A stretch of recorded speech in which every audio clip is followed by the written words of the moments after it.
گیلانی صاحب نے نقل کی.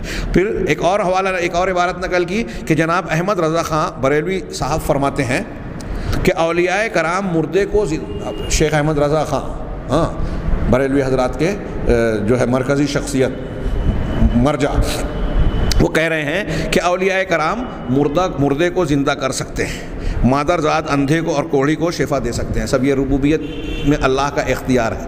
اور یہ کہہ رہے ہیں کہ اولیاء کرام بھی یہ کر سکتے ہیں، اور ساری زمین کو ایک قدم میں طے کر سکتے ہیں، ایک قدم میں.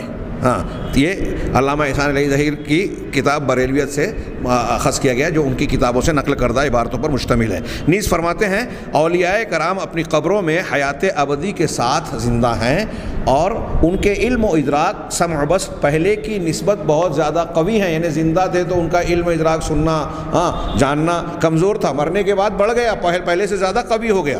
یہ بھی بریلویت صفحہ نمبر 141 کے حوالے سے نقل کی گئی، اور وہاں ان کی کتابوں سے موجود ہے. فارسی کے ایک شاعر نے اسی عقیدے کا اظہار درج ذیل شعر میں کیا. فارسی شعر ہے، اس کا ترجمہ کیا کہ اولیاء کرام کو اللہ تعالیٰ کی طرف سے ایسی قدرت حاصل ہوتی ہے کہ وہ کمان سے نکلے ہوئے تیر کو واپس لا سکتے ہیں. اولیاء کو ایسی قدرت اللہ نے دی ہے کہ تیر جو کمان سے نکل چکا ہے اس کو یہ واپس لا سکتے ہیں. کسی پنجابی شاعر نے اپنے اس عقیدے کی ترجمانی ان الفاظ میں کی ہے کہ ہتھ ولی دے قلم ربانی لکھے جو من بھاوے، رب ولی نو طاقت بخشی لکھے لیکھ مٹاوے. یہ ہو سکتا ہے تلفظ میں فرق ہو، پنجابی زبان کا شعر ہے جس کا ترجمہ ہے کہ اللہ تعالیٰ کا قلم ولی کے ہاتھ میں جو چاہے لکھے. اللہ تعالیٰ نے ولی کو یہ طاقت بخشی ہے کہ جو چاہے لکھے، جو چاہے مٹا دے. بزرگان دین اور اولیاء کرام کے بارے میں اسی قسم کے مبالغہ آمیز عقائد اور تصورات کا یہ نتیجہ ہے کہ لوگ اولیاء کرام کے ناموں کی دہائی دیتے ہیں اور ان سے مدد اور مرادیں مانگتے ہیں. خود امام اہل سنت کہلانے والے شیخ احمد رضا خان بریلوی شیخ عبد القادر جیلانی کے بارے میں فرماتے ہیں، شیخ احمد رضا خان صاحب عبد القادر جیلانی کے بارے میں کہتے ہیں کہ اے عبد القادر، اے فضل کرنے والے، بغیر مانگے سخاوت کرنے والے. یہ اللہ کے نام کریم اور اکرم کا معنی ہوگا. اے انعام و اکرام کے مالک، تو بلند و عظیم ہے، ہم پر احسان فرما اور سائل کی پکار کو سن لے.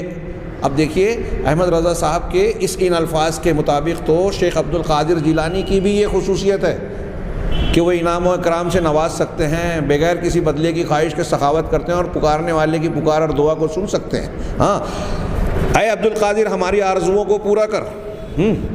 جناب احمد رضا کے بارے میں، احمد رضا خان صاحب کے بارے میں ان کے ایک عقیدت مند شاعر کا اظہار عقیدت ملاحظہ ہو. وہ کہتا ہے چار جانب مشکلیں ہیں ایک، میں اے میرے مشکل کشا احمد رضا، لاج رکھ لے میرے پھیلے ہاتھ کی. احمد رضا کو خطاب کر کے کہہ رہا ہے کہ لاج رکھ لے میرے پھیلے ہاتھ کی، اے میرے حاجت روا احمد رضا. انا للہ و انا الیہ راجعون. شیخ عبد القادر جیلانی کے بارے میں بھی کسی شاعر نے ایسا ہی اظہار خیال کیا ہے کہ امداد کن ازرن جغم آزاد کن، در دین و دنیا شاد کن یا شیخ عبد القادر جیلانی. اس کا ترجمہ ہوگا اے شیخ عبد القادر، میری مدد کیجئے اور مجھے رنج و غم سے آزاد کر دیجئے، نیز دین اور دنیا کے تمام معاملات میں مجھے خوش کر دیجئے. حضرت علی کے بارے میں عربی کے ایک شاعر نے اپنے عقیدے کا اظہار یوں کیا حضرت علی کے بارے میں، ناد علی مظہر العجائب تجدہ عونا فی النوائب.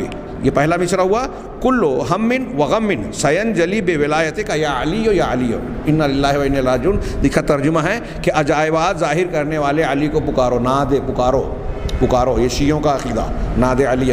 آج کل ہمارے یہاں بھی مولا علی یا علی المدد تو پکارا جاتا ہے. علی اللہ کا بھی نام ہے، لیکن ہمارے یہاں جب کیا جاتا ہے تو حضرت فاطمہ کے شوہر اللہ کے رسول صلی اللہ علیہ وسلم کے چچا زاد بھائی، چوتھے خلیفہ راشد اہل بیت کی شخصیت حضرت علی مراد ہوتے ہیں، جن کے بارے میں شیعوں اور روافظ نے غلو کیا اور آپ کو وہ ان کے عقائد اپنی جگہ. تو ان کے تراشے ہوئے عقیدے کی بنیاد پر حضرت علی کو ایک خاص مقام حاصل ہے. ہمارے یہاں آج کل ہم دیکھتے ہیں کہ رکشوں پر اس کو اسٹیکر بنایا جاتا ہے، مولا علی یا علی المدد، یا صرف یا علی کہہ کے کتبے لگائے جاتے ہیں. یہ پکارنا کیا معنی رکھتا ہے؟ شرک ہے کہ آپ اس طرح کہہ کے یہ دیکھیے یہ عقیدہ اس میں ظاہر ہو رہا ہے کہ عجائبات ظاہر کرنے والے علی کو پکارو، ہر مصیبت میں اسے اپنا مددگار پاؤ گے، اے علی تیری ولایت کے صدقے عنقریب سارے غم دور ہو جائیں گے۔ اس سے پتہ ہے کہ یہ علی سے مراد یہاں اللہ نہیں ہے۔ ان افکار و عقائد کو سامنے رکھتے ہوئے یا محمد، یا علی، یا حسین، یا غوث العظم جیسے ندائیہ کلمات کی حقیقت آسانی سے سمجھی جا سکتی ہے، اور یہ اندازہ لگانا مشکل نہیں کہ ان کلمات کے پس منظر میں کون سا عقیدہ کار فرما ہے۔ اولیاء کرام اور بزرگان دین کے بارے میں پائے جانے والے ان تصورات اور عقائد کا اب ہمیں کتاب و سنت کی روشنی میں جائزہ لینا چاہیے۔ اس کے بعد انہوں نے قرآن کی دلیلوں کی روشنی میں ذکر کیا۔ ہم ان دلیلوں کو یہاں بھی کچھ حصہ پڑھیں گے اور کچھ چیزیں گزرتی رہی ہے۔ اللہ تبارک و تعالیٰ نے قرآن میں بالکل صاف بار بار مختلف پیرائیوں اور انداز میں، انتہائی مؤثر انداز میں، کہیں علمی طور پر، کہیں غور و فکر کے دلائل کی روشنی میں، کہیں واقعات کی روشنی میں یہ واضح کیا ہے کہ سارے اختیارات اللہ کے ہاتھ میں ہیں۔ آسمان اور زمین کی کوئی چیز ذرہ برابر بھی کسی اور کے اختیار میں نہیں ہے۔ والذین تدعونہ من دونہ کیا ہے؟ اللہ کے علاوہ جن کو تم پکارتے ہو، سورہ فاطر کی جو آیت ہے، لا یملکون ما یملکون من قطمیر، وہ کھجور کی گٹھلی کے چھلکے کے بھی مالک نہیں ہیں۔ اب اللہ کے علاوہ من دون اللہ میں سب آ گئے، سارے فرشتے، سارے انبیاء، سارے بزرگان، سارے بت، سارے دیوی دیوتا جو بھی وجود میں ہیں سب آ گئے۔ اللہ کے علاوہ کسی کا کوئی اختیار ہے ہی نہیں۔ اور اللہ کے نبی صلی اللہ علیہ وسلم سے خطاب کر کے جب کہا کہ آپ کہہ دیں کہ آپ کا کوئی اختیار نہیں ہے، معاملے میں دخل نہیں، تو کسی اور کا کیا ہوگا؟ آپ ایسے شخص کو پکاریں گے جو اللہ کے جو نفع نقصان کا مالک نہیں ہے، اللہ کے سوا کسی کو پکاریں گے تو آپ بھی ظالمین میں شمار ہوں گے۔ آپ قرآن میں واقعات دیکھیے، حضرت ابراہیم علیہ السلام اولاد مانگ رہے ہیں، کس سے مانگ رہے ہیں؟ اللہ سے مانگ رہے ہیں۔ حضرت ابراہیم، اب یہاں بزرگوں کو دعا کا یہ مانا جا رہا ہے کہ ہماری حاجت پوری کریں گے۔ انبیاء کرام اپنی حاجت اللہ سے مانگ رہے ہیں۔ حضرت زکریا علیہ السلام اولاد مانگ رہے ہیں اللہ سے، نوح علیہ السلام توبہ کر رہے ہیں اللہ سے، اپنے بیٹوں کی نجات مانگ رہے ہیں اللہ سے۔ ہاں، یہ ایک دو واقعہ ہے۔ حضرت سلیمان، تمام انبیاء کو دیکھیے، ہر نبی کی دعا دی ہے، جن انبیاء کا تذکرہ ہے اللہ سے مانگ رہے ہیں۔ نبی کریم صلی اللہ علیہ وسلم خود اللہ سے مانگ رہے ہیں۔ ہاں، اور دنیا میں یہ کہہ رہے ہیں کہ ان کو سارے اختیارات ہیں۔ دنیا میں دیکھیے کہ حضرت لوط علیہ السلام کے گھر مہمان آ رہے ہیں، ہاں، ان کی قوم کے لوگ ان کو گھیرنے کی کوشش کر رہے ہیں۔ حضرت لوط علیہ السلام روک رہے ہیں، منع کر رہے ہیں، اور پھر اس کے بعد کہہ رہے ہیں کہ کاش میرے پاس کوئی قوت ہوتی، لعل کیا ہے کہ میرے پاس قوت او آوی، یا میں کوئی مضبوط سہارا لیتا۔ سورہ ہود میں اللہ کے رسول حضرت لوط علیہ السلام اپنی بے بسی کا مظاہرہ کر رہے ہیں قوم کے سامنے۔ ایسے انبیاء کرام علیہ السلام کا معاملہ یہ ہے، اور بزرگوں کے بارے میں یہ قصے واقعات بیان کیے جا رہے ہیں جاہل عوام کے سامنے عقیدہ خراب کرنے کے لیے کہ دیکھو یہ جو چاہیں کر لیں، اللہ کے پاس جانے کی ضرورت نہیں ہے، توحید کی ضرورت نہیں ہے۔ قرآن حدیث کے واقعات اور انبیاء کی دعوت کو کیا توجہ سے دیکھیں، ان بزرگان کا دامن تھام لو۔ ایسا کرنے کا مطلب یہ ہے کہ آپ قرآن حدیث اور دین کو طاق میں رکھ رہے ہیں۔